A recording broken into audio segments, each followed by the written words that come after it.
¿Qué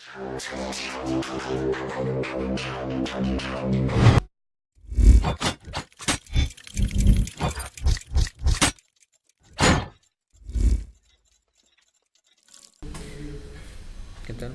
Buenas tardes. En esta oportunidad vamos a tocar un tema de análisis estructural. El tema o el método en sí a utilizarse es el método de rigideces, y vamos a considerar 2 grados de libertad por cada elemento. Como ven aquí, ven un esquema. Este es nuestro modelo y nuestra matriz de rigidez para este elemento, ¿no? Para este elemento de 2 grados de libertad.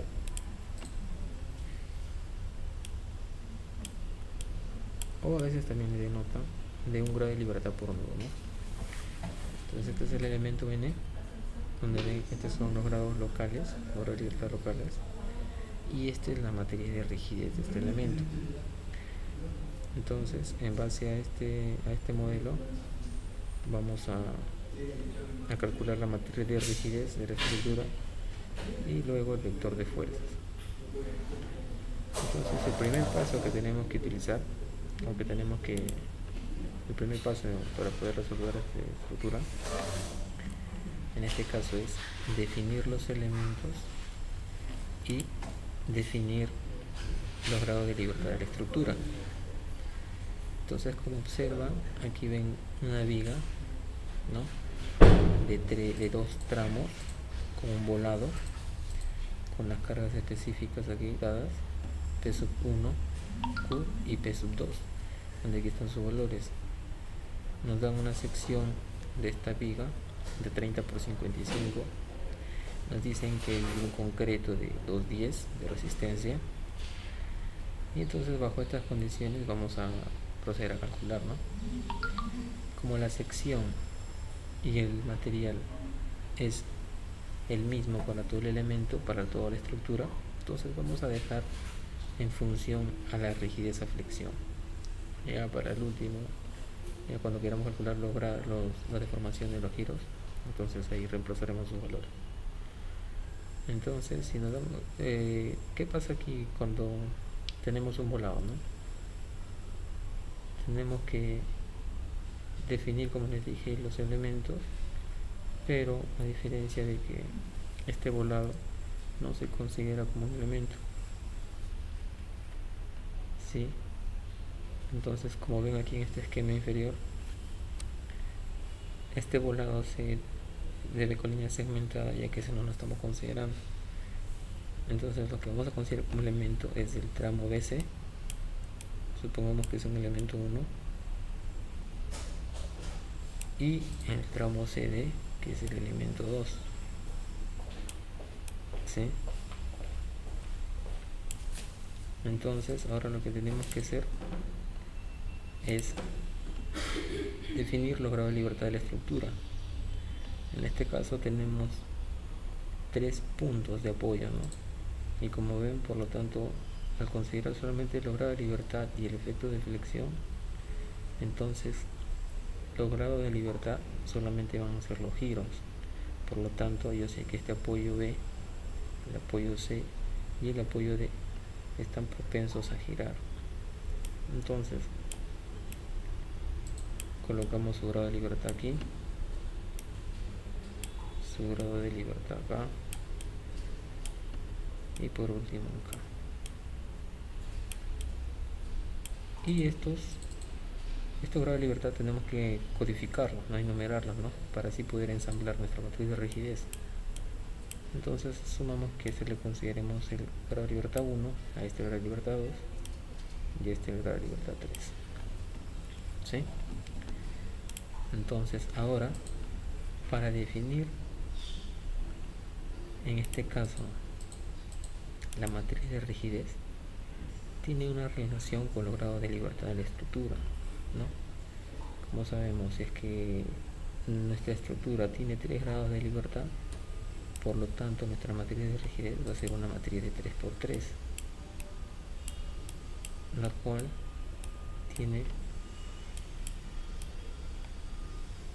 como valores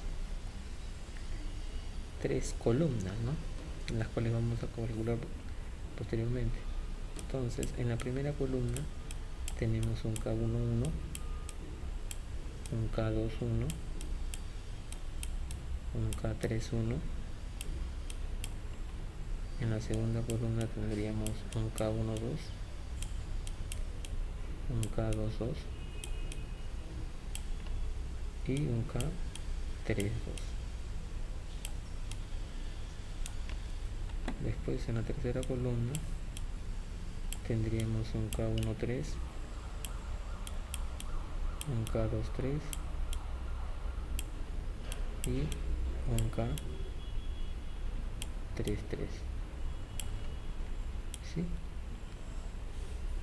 Y donde esta es nuestra matriz de rigidez de 3×3. Y esa es la codificación que tenemos, ¿no? Entonces ahora lo que tenemos que calcular es cada valor de cada columna, ¿no? Entonces eso vamos a proceder a hacer ahora.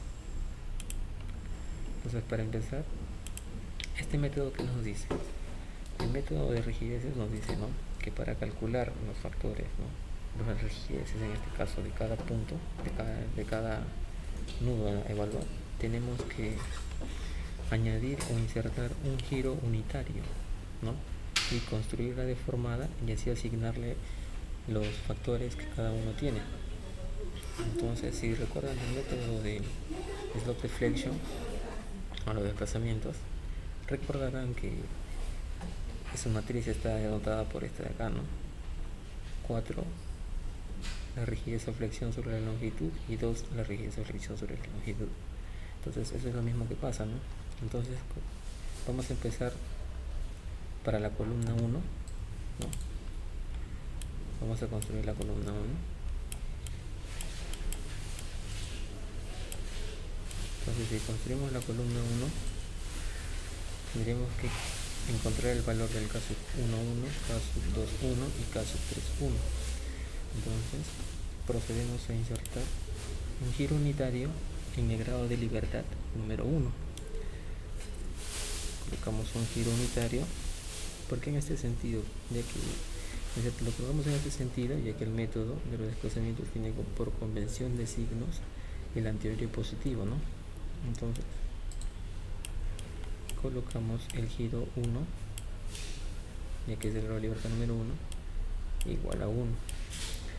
Entonces, al insertar este giro, construimos la deformada para esta estructura, ¿no? Entonces, si vemos, el giro viene así de esta forma, ¿no? Entonces choca e impacta en esta fibra de acá, ¿no?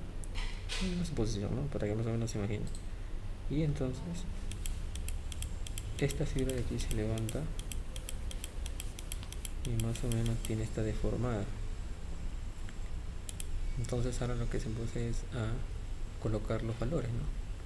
Sabemos que donde está aplicado el giro interviene el valor 4 i sobre la longitud, sobre L, ¿no? En este caso L para el elemento 1 es 5. Y en el otro punto pasa con 2 i sobre la luz, que es 5. Entonces lo mismo hacemos para el elemento 2. Pero ¿qué pasa, no? Que aquí, como vemos, ya no pasa la deformada. Entonces, como ya no pasa, no tiene efecto aquí, este giro no tiene efecto, ¿no?, con este elemento de aquí. Entonces, por lo tanto, los valores son nulos, ¿sí? Entonces, ahora, para poder nosotros calcular el valor del K1 sub 1, ¿cómo interpretaríamos esta expresión, no? Esto se lee, el K vendría a ser los valores del grado de libertad número 1 de la columna 1, ¿no? Por eso es 1 de 1. Entonces, ¿esto qué quiere decir? Que tenemos que sumar todos los valores que están en el grado de libertad número 1. Entonces, si nos damos cuenta, los únicos factores que están en el grado de libertad 1, que es el correspondiente al 1b, es el 4 i sobre 5. Entonces colocamos 4 EI sobre 5. Después, si quisiéramos calcular el K21, entonces serían igual, sumar todos los valores que están en el grado de libertad 2, ¿no? 2 de la columna 1, ¿no? En este caso sería el 2EI sobre 5 más el 0, que sería 2EI sobre 5. Y por último el K31, que como observamos no tiene ningún valor, por lo tanto es 0. ¿Sí? Entonces ahora lo que hacemos será calcular la segunda columna. Para calcular en la segunda columna hacemos el mismo procedimiento. Insertamos un giro unitario ahora en el grado de libertad número 2, el giro 2 con un valor unitario, y construimos su deformada. Entonces, al igual que en el paso anterior, como ven, el giro está afectando este elemento de aquí, ¿no? Por lo tanto, esto se va a venir a deformar de esta manera. Y para el otro elemento va a estar golpeando en estas fibras inferiores, entonces esto va a tender a levantarse y a comportarse de esta manera, ¿no? Entonces ahora colocamos los valores. Donde está el giro sabemos que es 4 veces la rigidez sobre la longitud. Si es para el elemento 1, sabemos que la longitud es 5, y para el otro punto 2 veces I sobre la longitud, que es 5. Y para el elemento 2, igual, como el giro está en este punto, entonces aquí le colocamos su 4EI sobre la longitud, pero ahora la longitud es 4. Y aquí pasa con 2EI sobre la longitud es 4. ¿Sí? Entonces ahora construiríamos la columna 2. Entonces tenemos como valor el K12, ¿no? El valor del grado de libertad 1 de la columna 2. Como vemos, en el grado de libertad 1 solo tenemos el valor de 2EI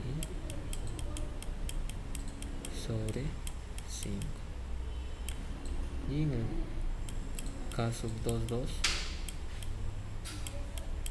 tenemos 4EI sobre 5 más 4EI sobre 4, ¿no?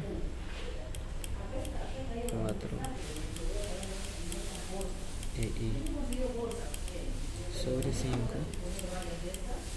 más EI. ¿Sí? Entonces esto es igual a 9EI sobre 5.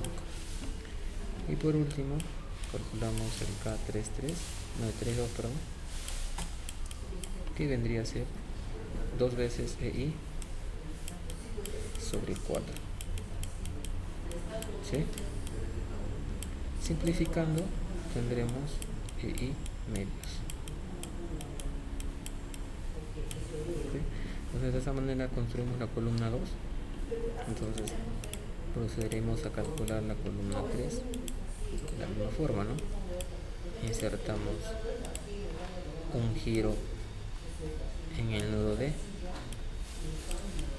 giro 3 con un valor unitario, y procedemos a calcular o construir su deformada. Entonces, como ya observamos, de esta manera se va a deformar, ya que el giro viene en este sentido, ¿no? Entonces esta fibra es la que la va a deflectar.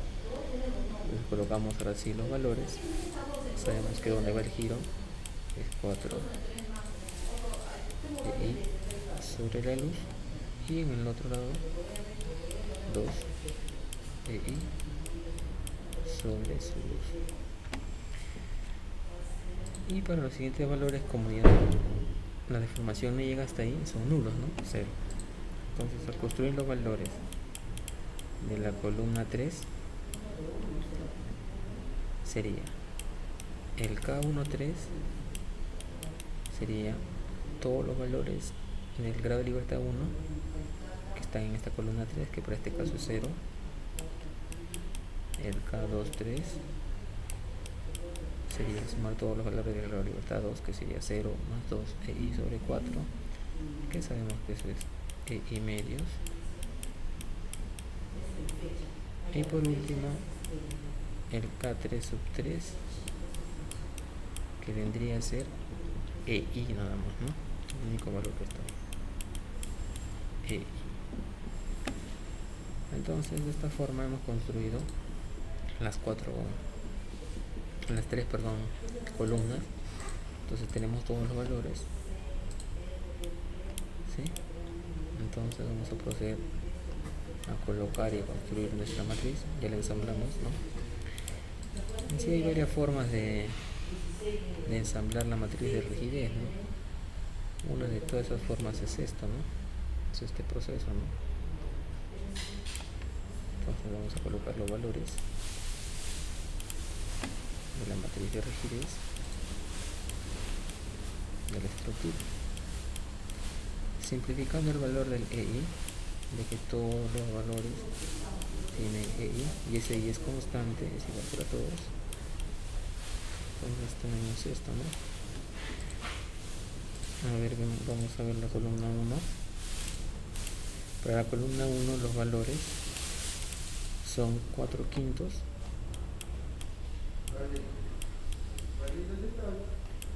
2/5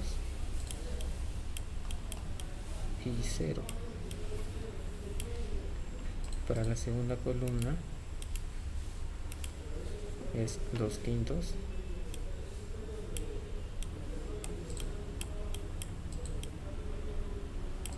es 9/5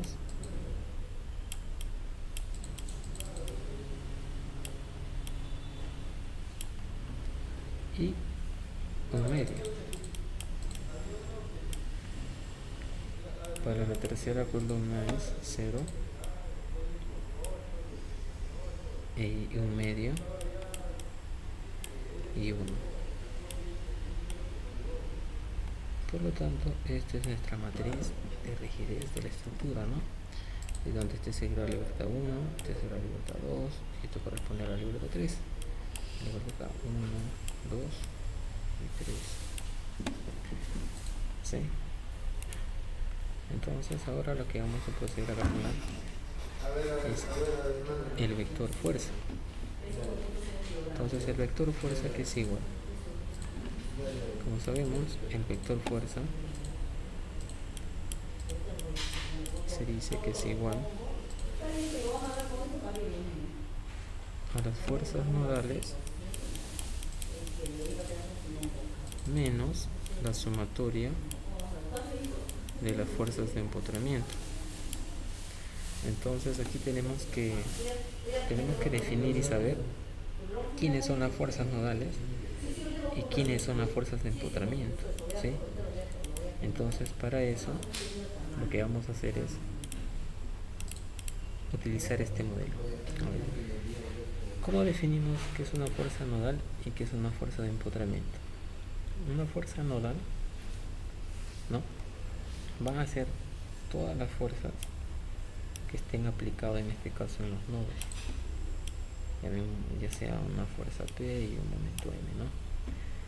Entonces toda fuerza que esté aplicada en el nodo, ya sea esta estructura, supongamos que aquí está aplicada una fuerza, aquí hay un momento y aquí también hay otro momento.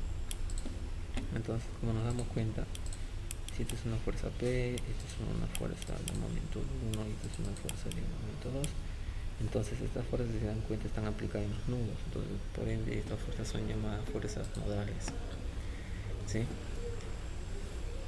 ¿Y las fuerzas de empotramiento cómo son? Las fuerzas de empotramiento van a ser aquellas fuerzas que están, por decir así,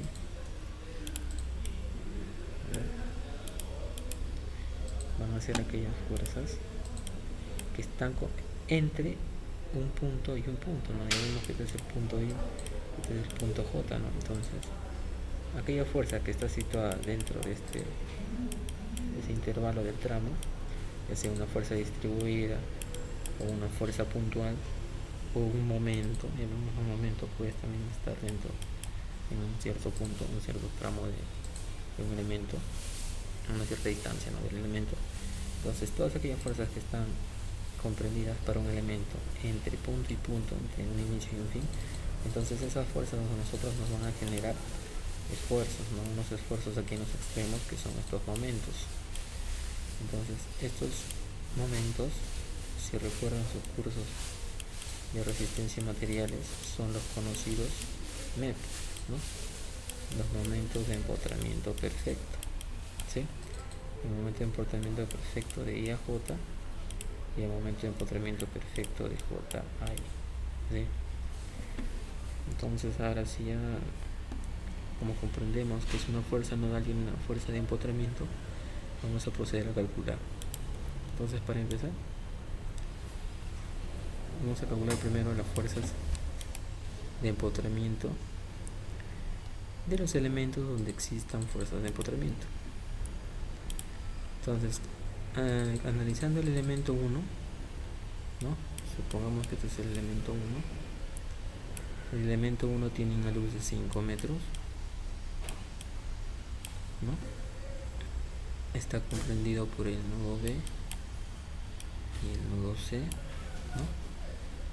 En el nudo B se dice que está el grado de libertad número 1. En el nudo C está el grado de libertad número 2. Después, como fuerza, tiene una fuerza distribuida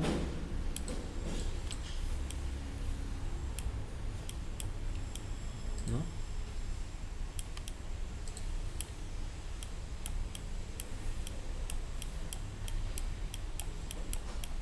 Tiene una fuerza distribuida de Q, o sea, de 5 toneladas por metro. Entonces, siguiendo este esquema, sabemos que esto es el grado de libertad local 1 y este es el grado de libertad local 2, ¿no? Entonces está representado también por unos giros, la libertad local 1 y grado de libertad local 2, ¿sí? Entonces, este elemento a su vez, como les dije, genera unos momentos de empotramiento, ¿no? Un momento en cada extremo. Llamémosle este momento de empotramiento de B a C, y este el momento de empotramiento de C a B, ¿sí? Y como sabemos, de acuerdo a la convención de signos, este momento está en sentido anterior, o por lo tanto es positivo. Y este momento está en sentido horario, por lo tanto es negativo. Y si recordamos las formulitas o las tablitas de resistencia y materiales, entonces sabemos que los momentos en cada extremo para una carga de este tipo vienen a ser dados por W L cuadrado sobre 12, ¿sí? Entonces, al reemplazar esos valores, siendo W la carga distribuida, 5, siendo la longitud al cuadrado, en este caso 5 al cuadrado, y 12 como factor, tenemos un resultado de 10.417 toneladas por metro, ¿sí? Llega su momento.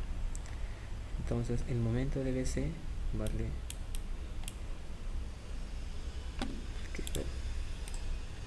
como es simétrico, valen lo mismo, solo que con signo distinto, ¿no? Entonces, el vector fuerza de empotramiento del elemento 1 sabemos que es una matriz, un vector de 2 por 1, ¿no? Donde el primer valor corresponde al grado local 1 y el segundo al grado local 2, ¿no? Entonces, en el grado local 1 sabemos que es el punto, en este caso el punto inicial, y aquí en este caso el punto final, ¿no? Entonces, en el punto I, que en este caso es el punto B, tiene el momento B sub C es 10,417 positivo, y en el punto en el grado local 2 es menos 10.417, 17. Y si ahora colocamos los grados de libertad de la estructura, ya que esto nos va a servir para poder ensamblar nuestro vector fuerza, sabemos que en el grado local de libertad está el grado de libertad 1 de la estructura, ¿no? Entonces, por lo tanto, colocamos 1, y en el grado de libertad local 2 también está el grado de libertad de la estructura con el código 2. Entonces, este valor de acá a nosotros nos sirve para poder ensamblar nuestra fuerza vector. Entonces, de esta manera hemos calculado la fuerza de empotramiento del elemento 1. Entonces, de la misma forma vamos a calcular la fuerza de empotramiento del elemento 2. Entonces, ahora, si nos vamos al elemento 2, ¿no? El elemento 2 tiene como luz 4 metros, tiene como fuerza una carga P sub 2 que vale en este caso 6 toneladas de fuerza, y esta fuerza está a una distancia de 1,5 metros hacia la parte izquierda del nudo B. Entonces nos damos cuenta que de aquí a aquí hay 1,5 metros, por lo tanto de aquí a aquí tiene que haber la diferencia, ¿no? Sería 4 menos 1,5 metros, 2,5 metros, ¿sí? Entonces, como sabemos, este es el punto C, este es el punto B. Grado de libertad local 1, grado de libertad local 2, ¿sí? Y como sabemos, aquí también se genera un momento en ambos extremos, ¿no? El momento CD y el momento DC. Y al igual que antes, el momento de este punto es positivo por su sentido y el de aquí negativo. Entonces ahora lo que tenemos que recordar es a qué son iguales estos momentos para una carga de esta naturaleza, ¿no? O de este tipo. Entonces, si recordamos las tablitas o recordamos el análisis de resistencia de materiales, sabemos que este momento de aquí es igual a P por A por B cuadrado sobre L cuadrado, y el momento de aquí es P por A al cuadrado por B sobre L cuadrado. Entonces, si procedemos a reemplazar los valores, donde P es igual a 6, ahora ¿quién es A? A vendría a ser esta distancia de aquí, ¿no? Y B vendría a ser esta distancia de acá, ¿sí? Entonces lo que tendríamos que también saber es, o colocar es, los grados de libertad de la estructura, ¿no? Ya que solamente tenemos los grados de libertad locales. Entonces, en el grado de libertad de local 1, o sea, en el nodo C, nos percatamos que está el grado de libertad número 2. Entonces, aquí está el grado de libertad 2, y aquí en el nodo D está el grado de libertad 3. Entonces procedemos a reemplazar los datos, ¿no? Que sería igual P por A por B cuadrado sobre L cuadrado. Reemplazando valores, P vendría a ser igual a 6, A vendría a ser igual a 2.5, B igual a 1.5 al cuadrado sobre la luz, que en este caso es 4 al cuadrado, y todo eso se igual a 2.109 toneladas metro. Después, resolviendo de igual forma y reemplazando los valores en la otra expresión, tendríamos 3.516, ¿sí? Entonces ahora sí procedemos a calcular el vector de empotramiento del elemento 2, que vendría a ser igual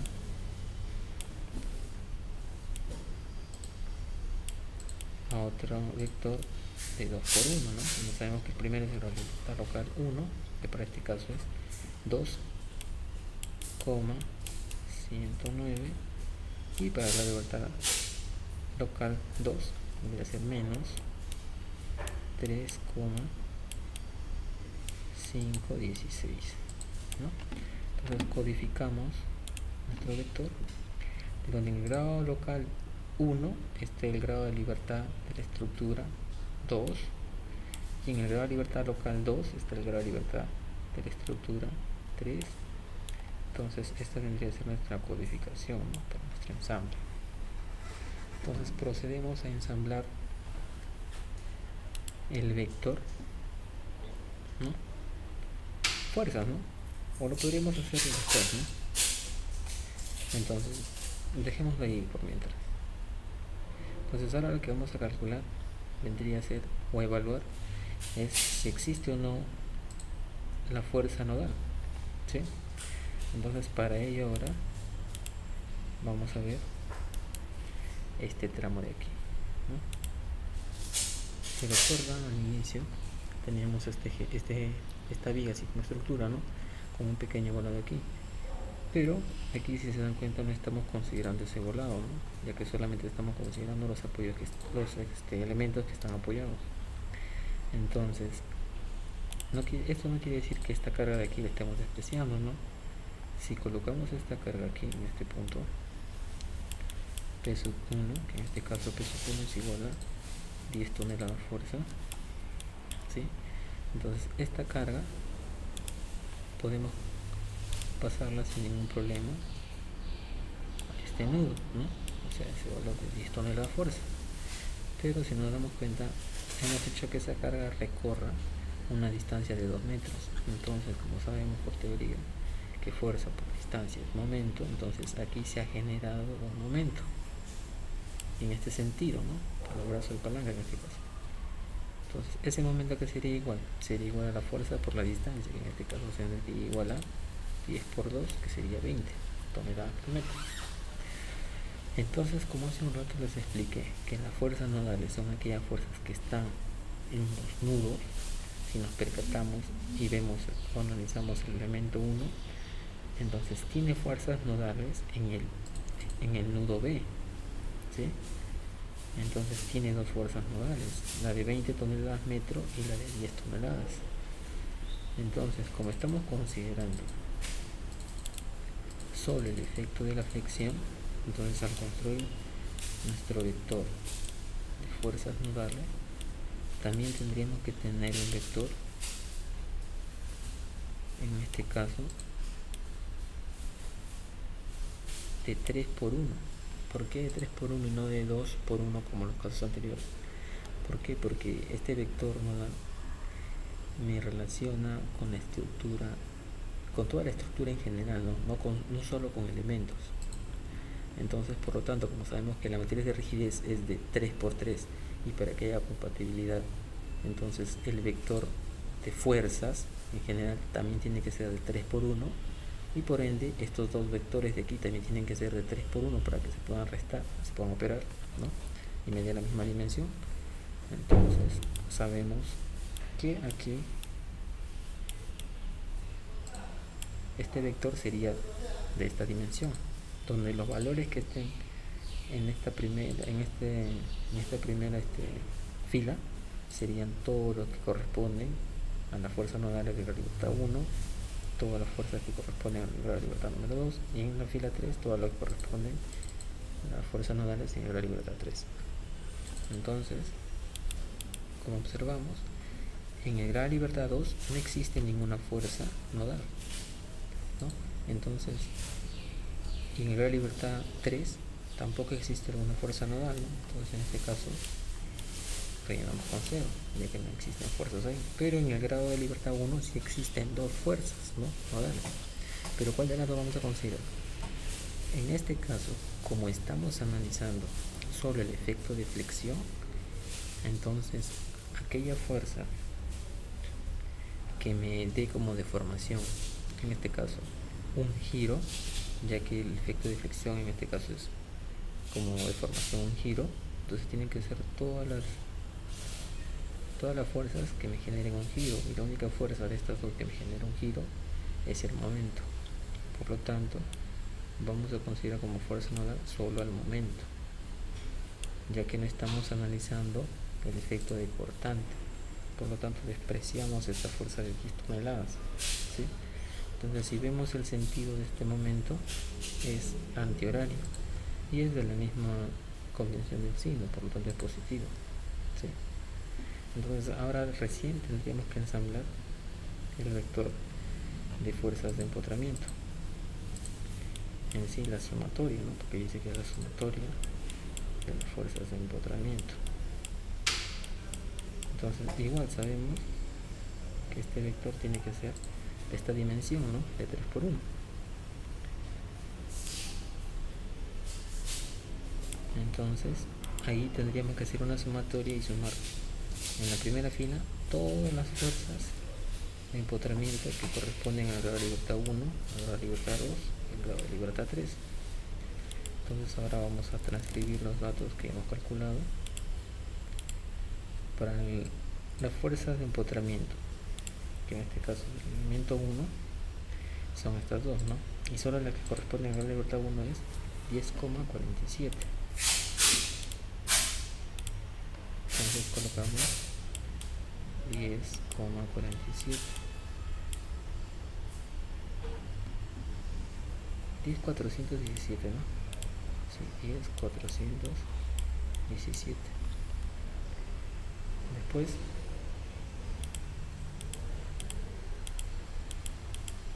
si vemos en el otro, en el grado de libertad 2, corresponde menos 10,417. Menos 10,417, ¿sí? Después, si vamos al elemento 2, nos damos cuenta que en el grado de libertad 2 tenemos otro valor, pero es positivo, 2.109. Entonces colocamos más 2.109. Y por último, en la fuerza de empotramiento del elemento 2 tenemos el valor de menos 3.516.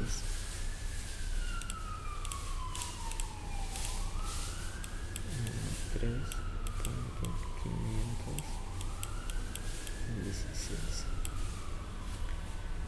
Entonces, si ahora calculamos el vector de fuerzas, nos dice que el vector de fuerzas es igual a las fuerzas nodales menos las fuerzas de empotramiento. Entonces, al operar eso, tendríamos 20 menos 10.417, que sería igual a 9,583. En el siguiente valor tendríamos menos 10.417 a 2.109, y todo sería afectado por el signo menos, que sería 8.308. Y por último tendríamos 3.516, ¿sí? Entonces, de esta forma hemos calculado el vector fuerzas, donde estos valores corresponden al grado de libertad 1, grado de libertad 2 y grado de libertad 3. Entonces ahora vamos a colocar ese valor ahí. Por lo tanto, nuestro vector fuerza, en este caso de la estructura, es igual a 9,583,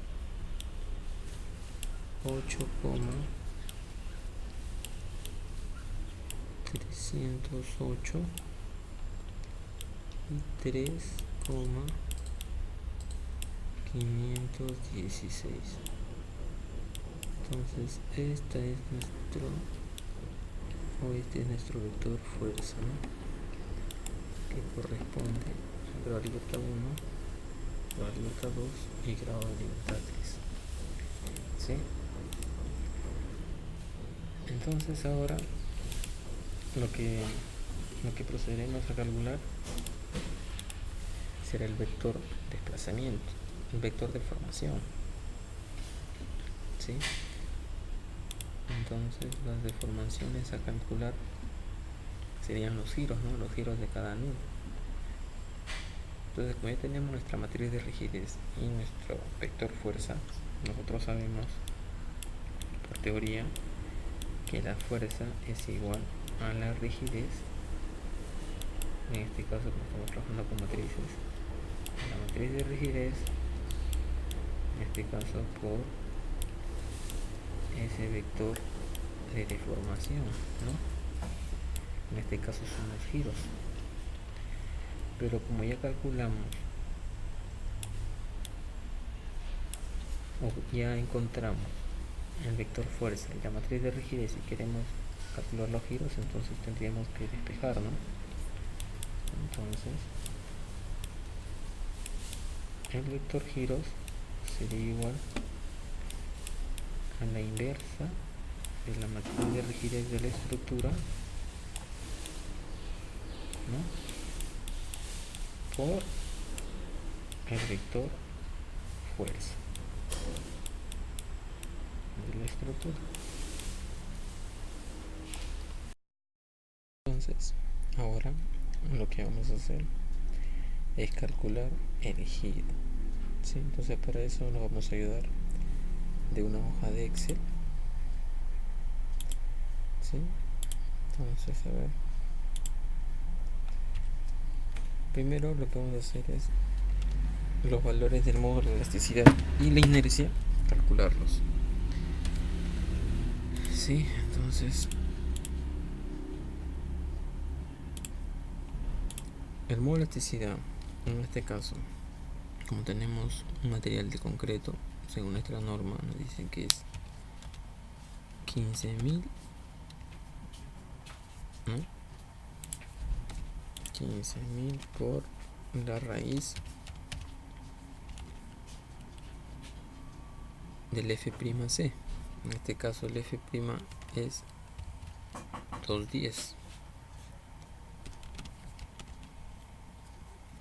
Pero esta fórmula está en kilogramos sobre centímetro cuadrado, ¿no? Y como nosotros tenemos unidades toneladas por metro, entonces lo que tenemos que hacer es multiplicar por un factor de conversión para convertirlo a toneladas sobre metro cuadrado. Entonces ahí tenemos elasticidad en unidades toneladas metro cuadrado. Entonces de la misma manera vamos a calcular ahora la inercia. Como sabemos, nuestra sección es rectangular con una base de 0.30 metros y 0.55 metros de altura. Entonces, como sabemos, el momento de inercia para una sección rectangular en el eje neutro, en este caso sería la base por la altura al cubo sobre 12. Entonces más la base por altura al cubo sobre 12. Eso unidades metros a la cuarta, ¿sí? Entonces ahora lo que necesitamos sería operar esos dos valores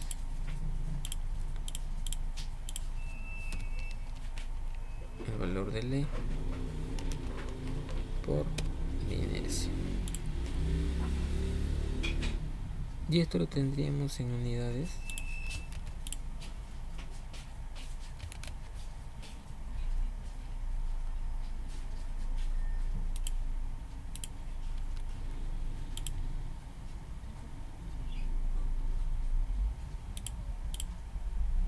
tonelada por metro cuadrado. Sí, entonces ahora lo que vamos a hacer será calcular la inversa de la matriz de rigidez, ¿no? Entonces el KI de la estructura, voy a colocar primero los coeficientes, sería 4 quintos la primera columna, 4 quintos, segunda columna 2 quintos, la tercera columna 0, perdón, la tercera valor 0. Ahora la segunda columna 2 quintos, 9 quintos y 1 medio, 2 quintos, 9 quintos y 1 medio, y por último la tercera columna 0, 1 medio y 1, 0, 1 medio y 1. ¿Sí? Entonces aquí tenemos nuestra matriz de rigidez, pero necesitamos la inversa. Entonces la inversa de la matriz de rigidez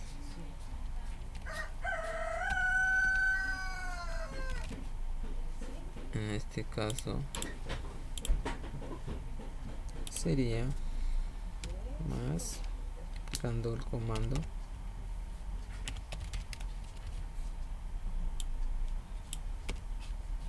inversa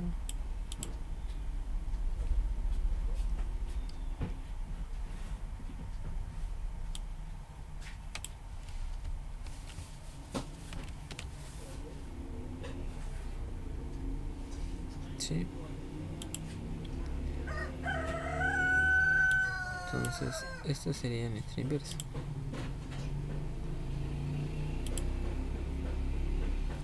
Pero en sí esta sería la inversa solo de los factores, ¿no? O sea, lo que faltaría sería multiplicar por el factor EI. Entonces aquí colocaríamos ya con el valor EI, ¿sí?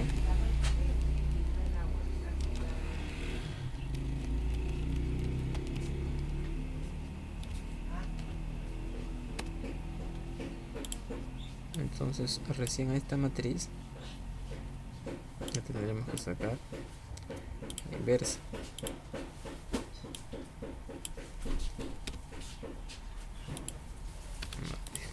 No se puede editar aquí matrices.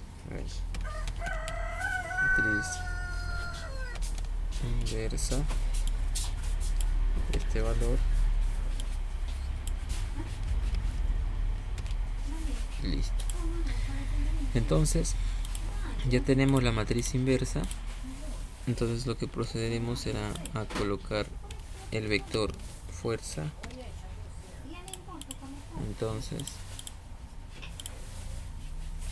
los valores cuáles son: 9.583, 9.583, 8.308 y 3.516.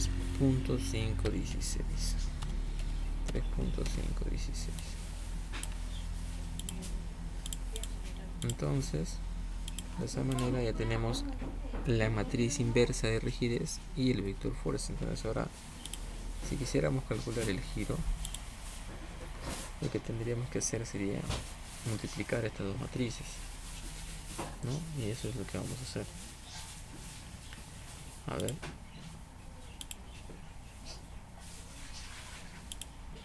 El giro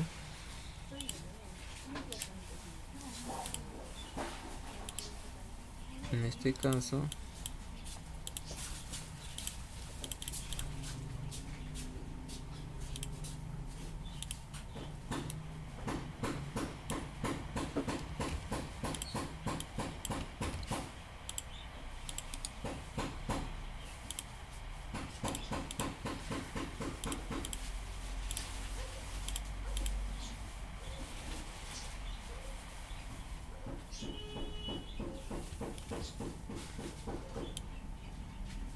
giro en este caso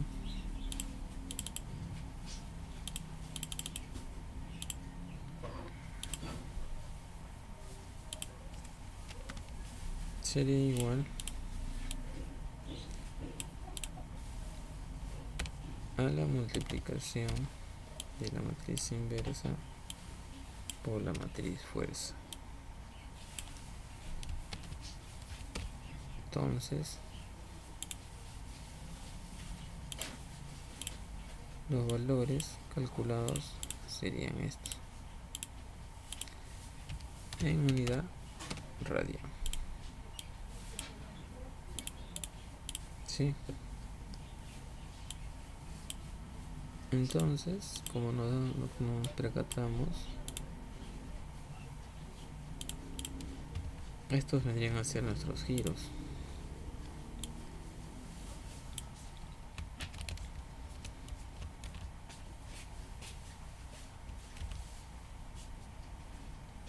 ¿Sí? Este vendrían a ser nuestros giros. Entonces ahora, para interpretar estos valores, ¿cómo haríamos, no? Si nos percatamos, el primer valor correspondería al grado de libertad 1, el segundo valor al grado de libertad 2 y el tercer valor al grado de libertad 3. Entonces eso quiere decir que el giro en el grado de libertad 1, o sea en el nudo B, es igual al primer valor. ¿Sí? Así mejor, ¿no?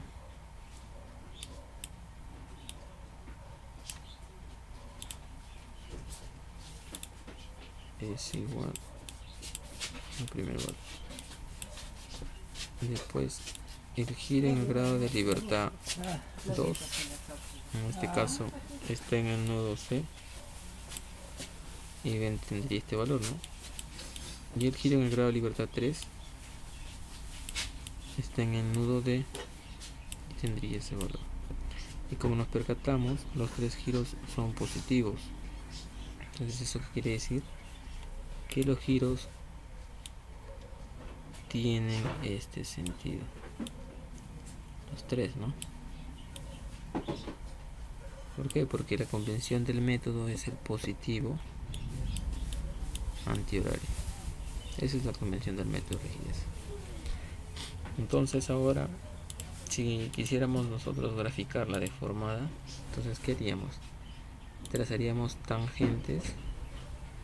Antes de eso trazaríamos primero el giro, ¿no? El sentido del giro. En este caso ya sabemos que aquí gira de esta manera, aquí también gira de esta manera y aquí también nos dicen que gira de esta manera. Entonces, ¿cómo construiríamos la deformada? Si está girando de esta forma, entonces al igual como aquí construimos la deformada para calcular y construir la matriz de la columna de cada matriz de la matriz de rigidez, entonces de la misma manera, ¿no? Si está girando en esta forma, entonces esta fibra es la que se levanta. A su misma vez, aquí esta fibra es la que se va hacia abajo, ¿no? Entonces, por lo tanto, esto tiene esta deformada, ¿no? Tiene esta deformada, ya que en un punto esto está levantando y en el otro esto está empujando hacia abajo, ¿no? Entonces este giro al impactar o al chocar en este punto también lo levanta, ¿no? Y por aquí a esta fibra la está hundiendo, ¿no?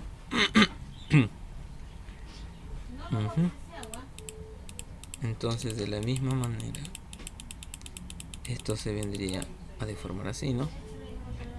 Y esto, como aquí hay una fuerza, entonces esa fuerza simplemente se deforma con este giro así.